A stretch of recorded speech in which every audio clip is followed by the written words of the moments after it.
Om Sai Ram. Chapter 6, Ram Navami Festival and Masjid Repairs. Efficacy of the touch of the Guru's hand. Ram Navami Festival, its origin, transformation, etc. Repairs of the Masjid. Before describing Ram Navami Festival and Masjid repairs, the author makes some preliminary remarks about Sadguru as follows. Efficacy of the touch of the Guru's hand. When Sadguru is the helmsman, he is sure to carry us safely and easily beyond the worldly ocean. The word Sadguru brings to mind Sai Baba, the perfect master. He appears to me as if standing before me and applying Udi sacred ashes to my forehead and placing his hand of blessing on my head. Then joy fills my heart and love overflows my eyes. Wonderful is the power of the touch of Guru's hand. The subtle body, consisting of thoughts and desires, which cannot be burnt by the gross fire, is destroyed by the merry touch of the Guru's hand, and the sins of many past births are cleaned and washed away. Even the speech of those who feel agitated when they hear religious and godly talks attain calmness. The sight of Sai Baba's handsome form chokes our throat with joy, makes the eyes overflow with tears, and overwhelms the heart with emotions. It awakens in us I am He, Soham, Brahma, consciousness, manifests the joy of self realization and dissolving the distinction of I and Thou makes us one with the Supreme, one reality. When I begin to read scriptures, at every step I am reminded of my Sadguru Sai Baba, who assumes the form of Rama or Krishna and makes me listen to his life. For instance, when I sit to listen to Bhagavad, Sai becomes Krishna from top to toe, and I think he sings the Bhagavad or Uddhav Gita, song of teachings by Lord Sri Krishna to his disciple Uddhav, for the welfare of the devotees. When I myself start to write anything, I cannot compose a few words or sentences, but when he of his own accord makes me write, I go on writing, and there is no end to it. When the disciple's egoism crops up, he presses it down with his hand and gives him his own power, makes him achieve his object, and thus satisfies and blesses him. If anyone prostrates before Sai and surrenders his heart and soul to him, then all the chief objects of life, namely dharma, righteousness, artha, wealth, kama, desire, and moksha, deliverance, are attained easily and unsolicitedly. Four paths, namely of karma, jnana, yoga, and bhakti, lead us separately to God. Of these, the path of bhakti is thorny and full of pits and ditches and thus difficult to traverse. But if you rely on your Sadguru, avoid the pits and thorns and walk straight. It will take you to your destination, God. So says Sai Baba. After philosophizing about the self-existent Brahma, his power Maya to create this world and the world created, and stating that all these three are ultimately one and the same, the author quotes Sai Baba's words guaranteeing the welfare of the Bhaktas. There will never be any dearth or scarcity regarding food and clothes in my devotee's home. It is my special characteristic that I always look to and provide for the welfare of those devotees who worship me wholeheartedly with their minds ever fixed on me. Lord Krishna has also said the same in the Gita. Therefore, strive not much for food and clothes. If you want anything, beg of the Lord, renounce worldly honors, try to get Lord's grace and blessings, and be honored in His court. Do not be deluded by worldly honor. The form of the deity should be firmly fixed in the mind. Let all the senses and mind be ever devoted to the worship of the Lord. Let there be no attraction for any other thing. Fix the mind in remembering me always so that it will not wander elsewhere towards body, wealth, and home. Then it will be calm, peaceful, and carefree.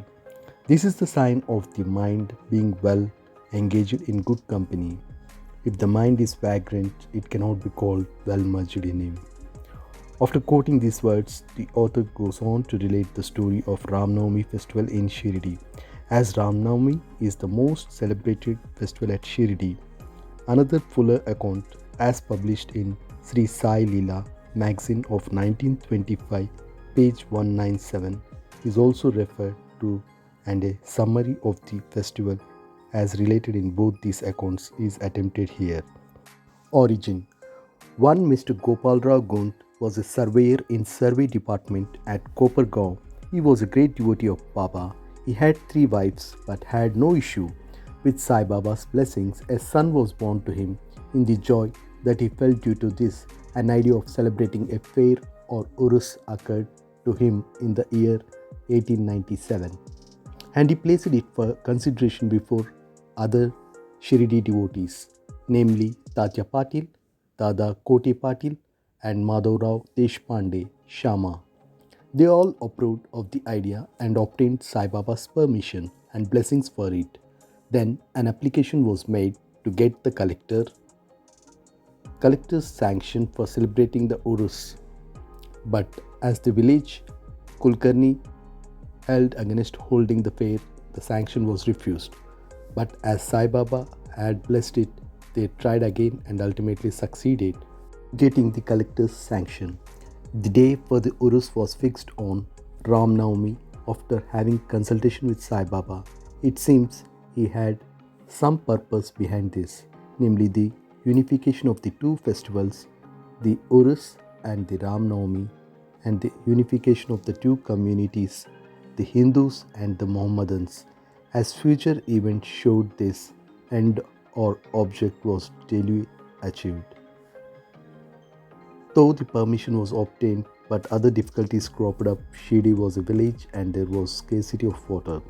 There were 2 wells in the village. The one in use dried up soon, and the water from the second was brackish. This brackish water was turned into sweet water by Sai Baba by putting flowers into it. As the water of this well was insufficient, so Tatya Patil had to arrange to get water from outside. Temporary shops were to be constructed and wrestling boats arranged. Gopalrao Gunt had a friend by name Damu Anna Kasar of Ahmednagar. He also was similarly unhappy in the matter of progeny, though he had 2 wives. He too was blessed by Sai Baba with sons, and Mr. Gunt prevailed upon his friend to prepare and supply 1 flag for the procession of the fair. He also succeeded in inducing Mr. Nana Sahib Nimonkar to supply another flag. Both these flags were taken in procession through the village and finally fixed at the 2 corners of the Masjid, which is called by Sai Baba as Dwarka Mai. This is being done even now. The Sandal Procession. There was another procession which was started in this fair. The idea of Sandal Procession originated with one Mr. Amir Shakkar Dalal, a Mohammedan Bhakta from Korla. This procession is held in honor of a great Muslim saints. Sandal, that is chandan paste, and scrapings are put in the thali, flat dishes, with incense burning before them and carried in procession to the accompaniment of band and music through the village, and then, after returning to the masjid, the contents of the dishes are thrown on the nimbar, niche, and walls of the masjid. This work was managed by Mr. Amish Shakkar for the first 3 years and then afterwards by his wife.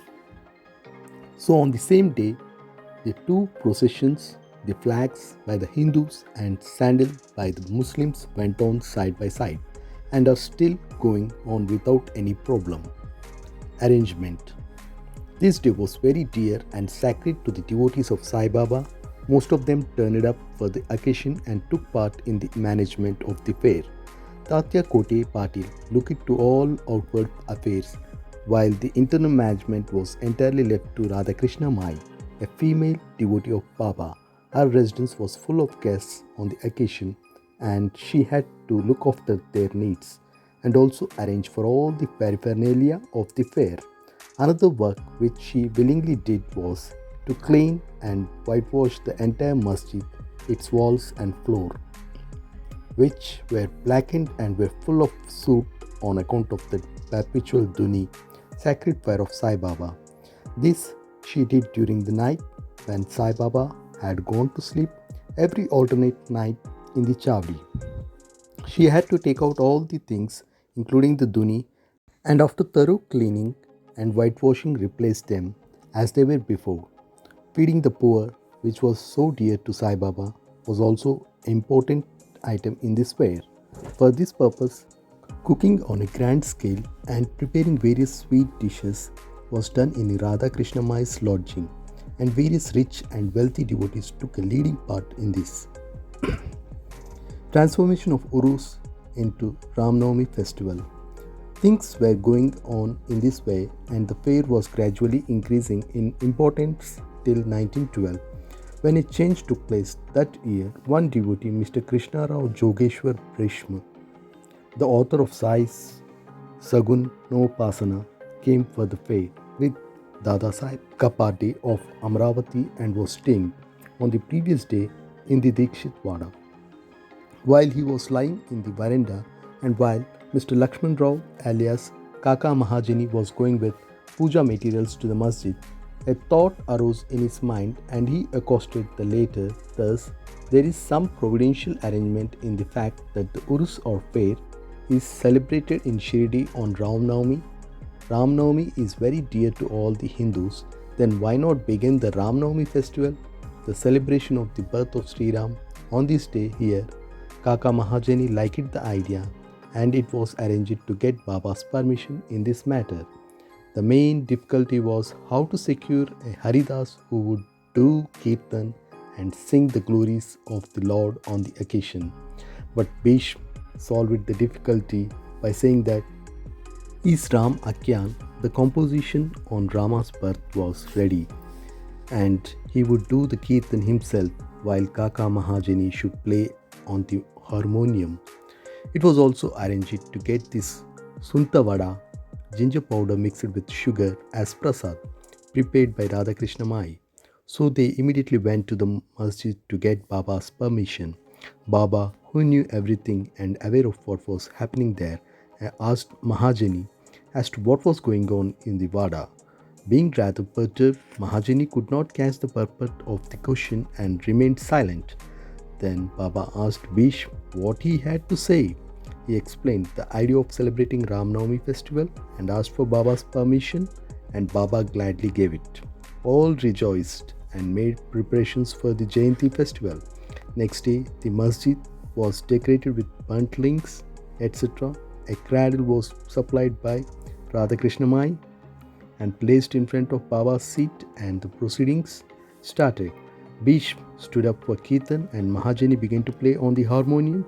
Sai Baba sent a man to call Mahajani. He was hesitating to go, doubtful whether Baba would allow the festival to go on, but when he went to Baba, the latter asked him as to what was going on and why the cradle was placed there.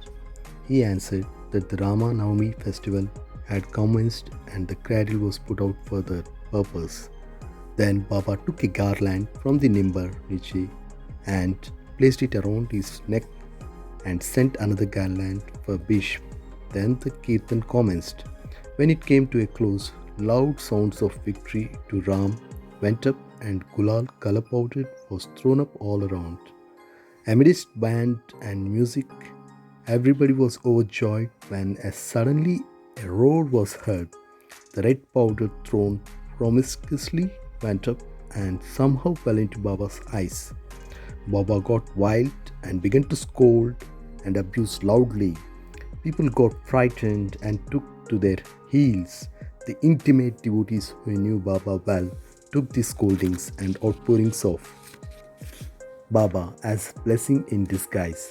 They thought that when Ram was born, it was proper for Baba to get wild and enraged to kill Ravan and his demons in the form of egoism and wicked thoughts, etc.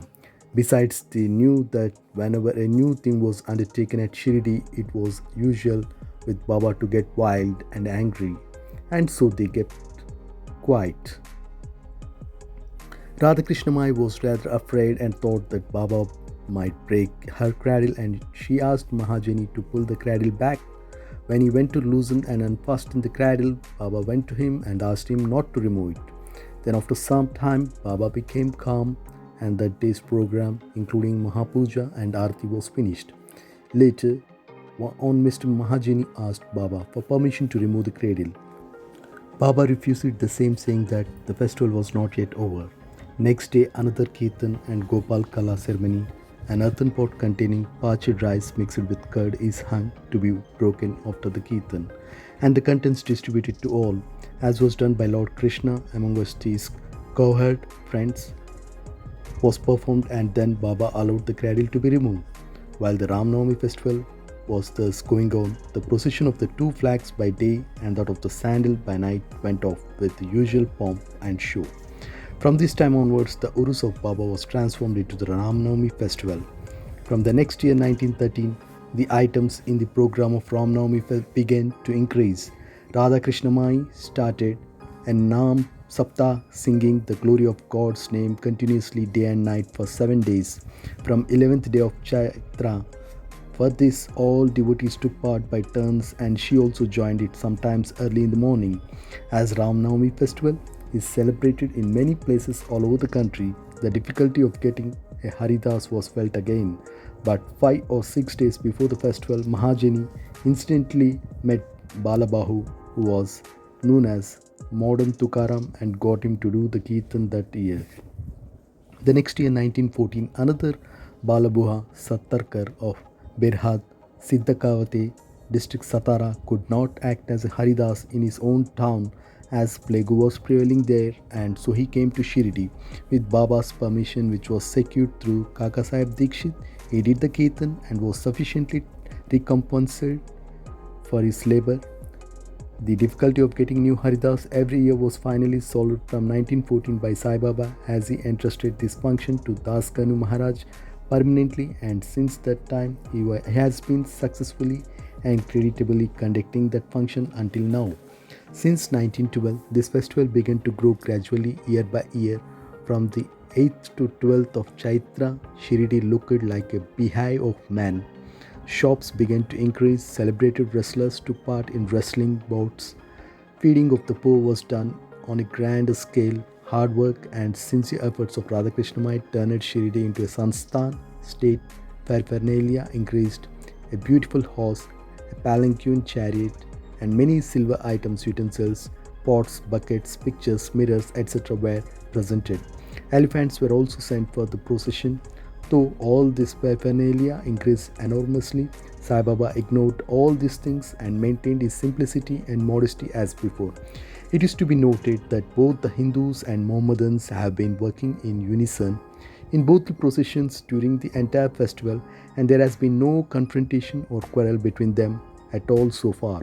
First, about 5,000 to 7,000 people used to gather, but that figure went up to 75,000 in some years. Still, there was no outbreak of any epidemic disease nor any riots worth the name during past so many years. Repairs to the Masjid. Another important idea occurred to Gopal Gund just as he started the Urus or fair. He thought that he should repair and renovate the Masjid. So, in order to carry out the repairs, he collected stones and got them dressed. But this work was not assigned to him. This was reserved for Nana Sahib Chendorkar, and the payment work for Kaka Sahib Dikshit.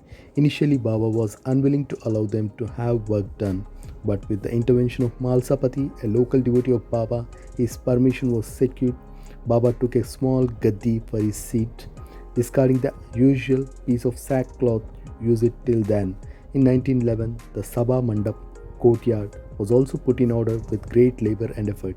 The open space in front of the masjid was very small and inconvenient. Kaka Sahib Dikshit wanted to extend it and put a roofing on it. At a great expense, he got iron posts, pillars and trusses and started the work. At night, all the devotees worked hard and fixed the posts. But Baba, when he returned from Chavdi next morning, uprooted them all and threw them out. Once it so happened, and Baba got very excited, caught a pole with one hand and began to shake and uproot it, and with the other hand caught Tatya Patil's neck. He took by force Tatya's peta, struck a match, set it on fire, and threw it in a pit. At that time, Baba's eyes flashed like burning embers. None dared to look at him. All got terribly frightened. Baba took out a rupee from his pocket and threw it there as if it were an offering on an auspicious occasion. Tatya was also much frightened. No one knew what was going to happen to Tatya, and no one dared to interfere. Baguji Shinde, the leper devotee of Baba, made a bold advance, but he was pushed aside by Baba. Madhavrao was also similarly treated, pelted with brick pieces. So all those who went to intercede were similarly dealt with. But after some time, Baba's anger cooled down. He sent for a shopkeeper, got from him an embroidered peta, and himself tied it on Tatya's head, as if he was being given a special honor. All the people were wonderstruck to see the strange behavior of Baba. They were at a loss to know what enraged Baba so suddenly and what led him to assault Tatya Patil, and why his anger cooled down the next moment. Baba was sometimes very calm and quiet and talked sweet things with love, but suddenly, with or without any reason, got enraged. Many such incidents may be related, but I do not know which to choose and which to omit. I therefore refer them as they occur to me. In the next chapter, the question whether Baba was Hindu or a Mohammedan will be taken up, and his yogic practices and powers and other matters will also be dealt with. Bo to Sri Sai Baba, peace be to all.